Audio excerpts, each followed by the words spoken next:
Hello, guys. So, as you might have seen, that many attempts are being made to hack our accounts, and यार ये सब देखकर ना मुझे काफी हंसी आ रही है, टू बी ऑनेस्ट। कि क्या ही डरपोक लोग हैं यार ये। मतलब सोचो, 20-21 साल के बच्चों से डर गए ये। मतलब कौन होता है जो खुद को इतना महामानव कहलाता है, खुद को इतना विश्वगुरु कहलाता है, लेकिन जब इन्होंने देखा कि 20-21 साल के बच्चे अब इनका मजाक उड़ा रहे, तो ये अब सीधा अकाउंट हैकिंग पर आ गए। चलो ठीक है, मान लेंगे अगर ये अकाउंट हैक करने में सक्सेसफुल भी हो सकते हैं, और अगर सक्सेसफुल ना हुए तो ये क्या करेंगे, ये अकाउंट रिवोक कर देंगे, ये अकाउंट डीएक्टिवेट कर देंगे, या मेरे ऊपर केस कर देंगे। लेकिन ये लोग भूल रहे कि ये मूवमेंट ये इस अकाउंट तक लिमिटेड नहीं है। ये मूवमेंट अब उन पूरे 1.8 मिलियन लोगों के हाथों में है जिन्होंने इस मूवमेंट को खड़ा किया है। तो एक कॉकरोच जनता पार्टी का अकाउंट बंद करके आप कुछ नहीं कर सकते। मुझे समझ नहीं आ रहा है भाई, क्यों लोग इनको इतना ये कहते हैं कि दुनिया के सबसे बड़े नेता है, देश के सबसे स्ट्रांग इंसान है, आज तक के सबसे स्ट्रांग प्राइम मिनिस्टर है। भाई कैसे स्ट्रांग प्राइम मिनिस्टर हो आप जेनजी से डर रहे हो? मतलब 20-21 साल के बच्चों से कौन सा दुनिया का कौन सा नेता डरता है यार? क्या चल रहा है, क्यों क्या मजाक चल रहा है? मतलब यहाँ 20-21 साल के बच्चे आपका मजाक उड़ा रहे हैं तो आप उनके अकाउंट बंद करवा दोगे, आप उनका इंस्टाग्राम का पूरा एक्सेस रिवोक वो सब कर दोगे।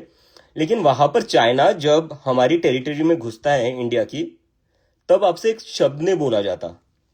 आप हमारे ऊपर दादागिरी कर रहे हो, आप हमारे ऊपर अपना जो भी आपके पास पावर है उसका मिसयूज करके आप लोगों की आवाज सप्रेस कर रहे हो, आप यूथ की आवाज सप्रेस कर रहे हो। आपकी ये सारी पावर अपने ही लोगों के अगेंस्ट क्यों चलती है, अपने ही कंट्री के लोगों के अगेंस्ट क्यों चलती है? जब चाइना हमारी टेरिटरी में घुसता है तब आपकी पावर कहाँ चली जाती है? मतलब क्या ही कावड़ लोग हैं यार। और पता नहीं क्यों इन लोगों को, क्यों कुछ लोग इनको ऐसा समझते हैं कि नहीं भाई आज तक की सबसे स्ट्रांग प्राइम मिनिस्टर है, सबसे ब्रेव प्राइम मिनिस्टर है।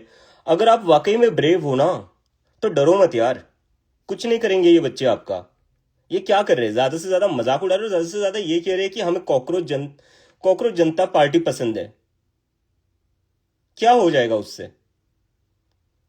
आपका क्या नुकसान हो जाएगा उससे? ये किस बात का इतना डर है आपको, मुझे समझ नहीं आ रहा है। Why are you so scared? And that too of kids who are just college going students. This is so ridiculous.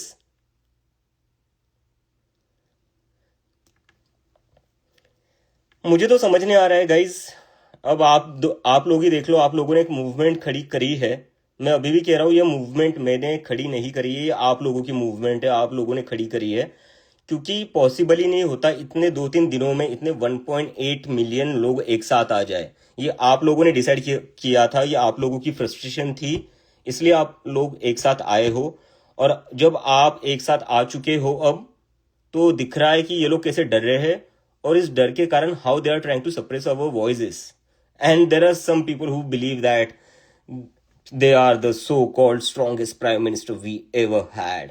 अरे इतने ही स्ट्रांग हो आप, एक प्रेस कॉन्फ्रेंस ले लो एक। मैं पिछले 2 दिन में कम से कम मैंने 20-25 इंटरव्यू दिए, और और उन हर एक इंटरव्यू में मैंने हर क्वेश्चन का आंसर किया है, चाहे कितना भी डिफिकल्ट क्वेश्चन क्यों ना हो। मेरे से जितना बनता था मैंने उतना आंसर दिया है, मैंने उतनी चीजें एक्सप्लेन करी है। मुझे बता दीजिए, 12 साल से आप प्राइम मिनिस्टर हो, आपने आज तक एक बार भी किसी क्वेश्चन का आंसर दिया है किसी को? आपने कभी प्रेस कॉन्फ्रेंस भी करी है? लास्ट टाइम इंडिया में प्रेस कॉन्फ्रेंस हुई थी 2014 के पहले। 12 साल हुए इंडिया के प्राइम मिनिस्टर ने एक भी प्रेस कॉन्फ्रेंस नहीं करी है। तो ये आप किस बात से खुद की इतनी स्ट्रांग इमेज बनाते हो जब आप एक 20-21 साल के बच्चों से डर रहे हो? This is laughable, this is ridiculous. But I think ये जितना हम लोगों के पीछे लगेंगे, जितना हम पर अटैक करेंगे, अभी हैक करने का ट्राई कर रहे हैं, फिर एक्सेस रिवोक करने का ट्राई करेंगे, और मैं पूरी गारंटी के साथ आप लोगों को बता रहा हूं, जल्दी मेरे ऊपर केस भी फाइल कर देंगे, और उसके लिए मैं मेंटली प्रिपेयर हूं।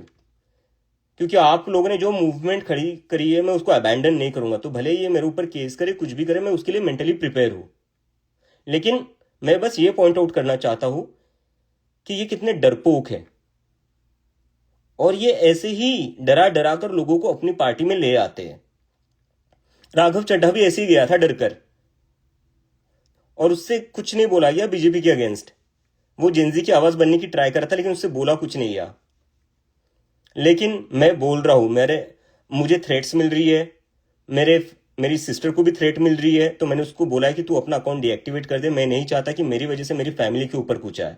मैं नहीं चाहता जो मेरे फ्रेंड्स है उनके ऊपर कुछ आ जाए, just because I am taking a political stand. But now that I have taken a political stand, I won't back off, but I just wanted to expose how scared, how coward this people are, and I hope that you are realizing it too.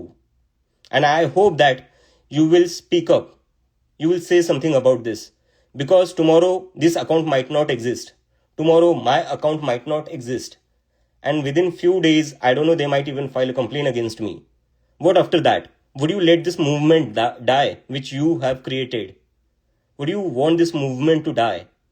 Think about that. And if you really care about this movement, this is your time to speak up. Because for how long we are going to tolerate this shit? This is not democracy, where people's voice are suppressed in this way by hacking accounts, by revoking their access. This is not democracy. This is not freedom of expression, which exists in a democracy. So everything is black and white now, right? And I hope that you people will carry forward this movement. Even if these accounts get deactivated, I hope that every one of you, each one of you, will keep raising their voices, because this is not just about one person. This is not just about one cockroach Janata Party handle. This is about the millions of Gen Zs of India who are frustrated with the system. Now, this is in your hand. The future of this movement is in your hand. And I trust you. I know that you guys will carry it forward. Even if this account doesn't exist tomorrow, I definitely know that you guys have finally decided to speak up and you won't back off, just like I have decided not to back off. Alright? So yeah, let's fight it out.